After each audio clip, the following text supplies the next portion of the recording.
اس کے بعد ذہنی طور پر تو آمدہ نہیں تھا کہ شریعت آئے میں سنتا ہوں. ایک کلام لکھا تھا کربلا میں مولا امام حسین کے حرم میں، تو اس کے چند اشعار کر یاد آئے.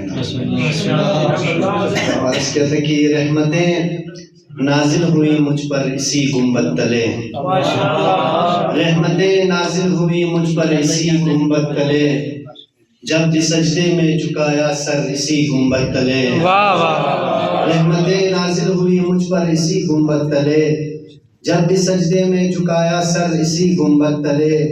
یوں لگا جیسے میری پرواز ہے افلاک میں، یوں لگا جیسے میری پرواز ہے افلاک میں، ایسے نکلے معرفت کے پر اسی گنبد تلے، ایسے نکلے معرفت کے پر اسی گنبد تلے، اور حبت کر کے معصیت میری لکھا اجر و ثواب، حبت کر کے معصیت میری لکھا اجر و ثواب، جب کھلا اعمال کا دفتر اسی گنبد تلے، جب کھلا اعمال کا دفتر اسی گنبد تلے.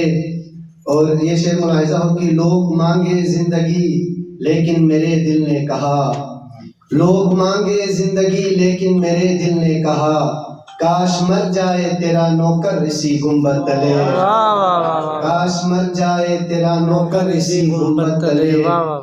اور کاش مر جائے تیرا نوکر اسی گنبد تلے، اور چاند کے ہمراہ ہوتے ہیں ستارے اس لیے، چاند کے ہمراہ ہوتے ہیں ستارے اس لیے، سو رہے ہیں اکبر و اصغر اسی گنبد تلے، سو رہے ہیں اکبر و اصغر اسی گنبد تلے. اور مقترض ہے کہ یہ رہا وعدہ میرے مولا بشرط زندگی، یہ رہا وعدہ میرے مولا بشرط زندگی، لوٹ کر آئے گا پھر اظہر اسی گنبد تلے، لوٹ کر آئے گا پھر اظہر اسی گنبد تلے. محمد و محمد صلوات.